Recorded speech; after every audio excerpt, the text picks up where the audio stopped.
Clip number 178۔ اس clip میں آپ قرآن پاک کی سورہ نساء کی آیت نمبر 31 سے 33 تک کی تلاوت، ترجمہ اور تفسیر قرآن صراط الجنان سنیں گے۔ بسم اللہ الرحمن الرحیم۔ ترجمہ، اللہ کے نام سے شروع جو نہایت مہربان رحمت والا ہے۔ ان تجتنبوا كبائر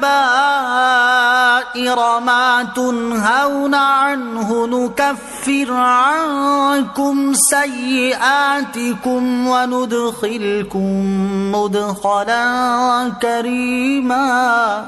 ترجمہ، اگر کبیرہ گناہوں سے بچتے رہو جن سے تمہیں منع کیا جاتا ہے تو ہم تمہارے دوسرے گناہ بخش دیں گے اور تمہیں عزت کی جگہ داخل کریں گے۔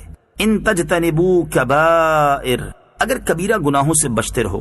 اس سے پہلی آیات میں بعض کبیرہ گناہ کرنے پر وعید بیان کی گئی، اور اس آیت میں کبیرہ گناہوں سے بچنے پر صغیرہ گناہ بخشنے اور عزت کی جگہ داخل کرنے کا وعدہ ذکر کیا گیا ہے۔ کبیرہ گناہ کی تعریف اور تعداد۔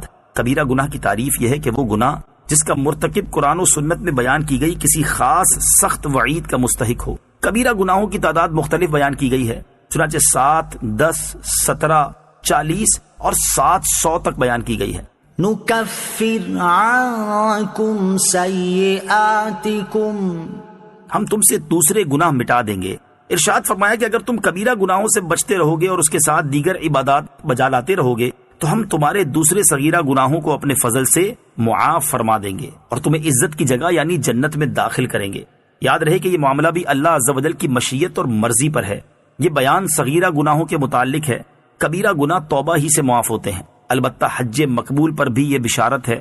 اس کی مزید تحقیق کے لیے فتاوی رضویہ شریف کی 24ویں جلد میں اعلیٰ حضرت رحمت اللہ تعالی کی نہایت تحقیقی کتاب اعجب الامداد فی مکفرات حقوق العباد، بندوں کے حقوق کے معاف کروانے کے طریقے کا مطالعہ فرمائیں۔ ولا تتمنوا ما فضل اللہ به بعضکم على بعض، للرجال نصيب مما اكتسبوا وللنساء نصيب مما اكتسبن واسألوا الله من فضله إن الله كان بكل شيء عليما۔ ترجمہ، اور تم اس چیز کی تمنا نہ کرو جس سے اللہ نے تم میں ایک کو دوسرے پر فضیلت دی ہے۔ مردوں کے لیے ان کے اعمال سے حصہ ہے اور عورتوں کے لیے ان کے اعمال سے حصہ ہے، اور اللہ سے اس کا فضل مانگو، بے شک اللہ ہر شے کو جاننے والا ہے۔ وَلَا تَتَمَنَّوْا مَا فَضَّلَ اللَّهُ بِهِ، اور اس کی آرزو نہ کرو جس سے اللہ نے بڑائی دی۔ جب ایک انسان دوسرے کے پاس کوئی ایسی نعمت دیکھتا ہے جو اس کے پاس نہیں تو اس کا دل تشویش میں مبتلا ہو جاتا ہے۔ ایسی صورت میں اس کی حالت دو طرح کی ہوتی ہے۔ نمبر 1، وہ انسان یہ تمنا کرتا ہے کہ یہ نعمت دوسرے سے چھن جائے اور مجھے حاصل ہو جائے، یہ حسد ہے اور حسد مذموم اور حرام ہے۔ نمبر 2، دوسرے سے نعمت چھن جانے کی تمنا نہ ہو بلکہ یہ آرزو ہو کہ اس جیسی مجھے بھی مل جائے، اسے غبطہ کہتے ہیں، یہ مذموم نہیں۔ لہٰذا اللہ تعالیٰ نے جس بندے کو دین یا دنیا کی جہت سے جو نعمت عطا کی اسے اس پر راضی رہنا چاہیے۔ شان نزول، جب آیت میراث میں للذکر مثل حظ الانثیین والا حصہ نازل ہوا اور میت کے ترکے میں مرد کا حصہ عورت سے دگنا مقرر کیا گیا تو مردوں نے کہا کہ ہمیں امید ہے کہ آخرت میں نیکیوں کا ثواب بھی ہمیں عورتوں سے دگنا ملے گا، اور عورتوں نے کہا کہ ہمیں امید ہے کہ گناہ کا عذاب ہمیں مردوں سے آدھا ہوگا۔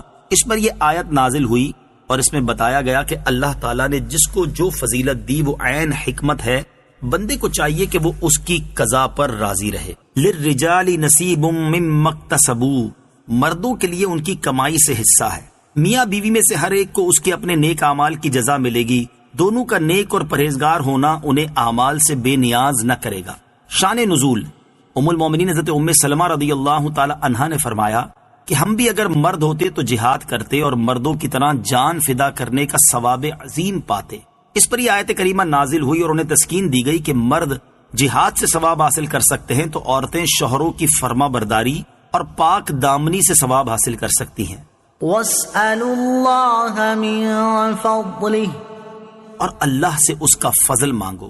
سبحان اللہ، دلوں کے قرار کا کتنا پیارا بیان فرمایا کہ اللہ عز و جل سے اس کا فضل مانگو، کہ حقیقت میں سب سے بڑی چیز اللہ کریم کا فضل و کرم ہے۔ اعمال میں کسی کو دوسرے سے 1,00,000 گنا بھی زیادہ ثواب ملتا ہو، لیکن اس کے باوجود وہ اللہ عز و جل کے فضل ہی کا محتاج ہے، کیونکہ اس کا جنت میں داخلہ تو اللہ عز و جل کے فضل ہی سے ہوگا۔ بغیر فضل کے اپنے عمل سے کوئی جنت میں نہیں جائے گا، لہٰذا اللہ عز و جل سے اس کا فضل مانگنا چاہیے۔ وَلِكُلٍّ جَعَلْنَا مَوَالِيَ مِمَّا تَرَكَ الْوَالِدَانِ وَالْأَقْرَبُونَ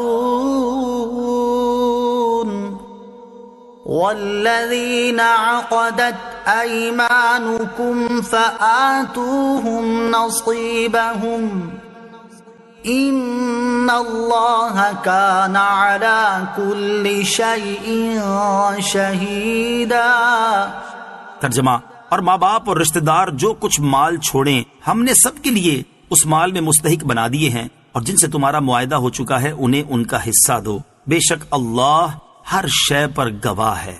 والذین عقدت ایمانکم، اور جن سے تمہارا معاہدہ ہو چکا ہے۔ اس سے عقد موالات مراد ہے۔ اس کی صورت یہ ہے کہ ایسا شخص جس کا نسب مجہول ہو وہ دوسرے سے یہ کہے کہ تو میرا مولا ہے، میں مر جاؤں تو تو میرا وارث ہوگا، اور میں کوئی جرم کروں تو تجھے دیت دینی ہوگی۔ دوسرا کہے میں نے قبول کیا۔ اس صورت میں یہ عقد صحیح ہو جاتا ہے، اور اگر قبول کرنے والا وارث بن جاتا ہے اور دیت بھی اس پر آ جاتی ہے، اور دوسرا بھی اسی کی طرح سے مجہول النسب ہو اور ایسا ہی کہے اور یہ بھی قبول کر لے، تو ان میں سے ہر ایک دوسرے کا وارث اور اس کی دیت کا ذمہ دار ہوگا۔ یہ عقد ثابت ہے، اور صحابہ کرام رضی اللہ تعالی عنہم اس کے قائل ہیں۔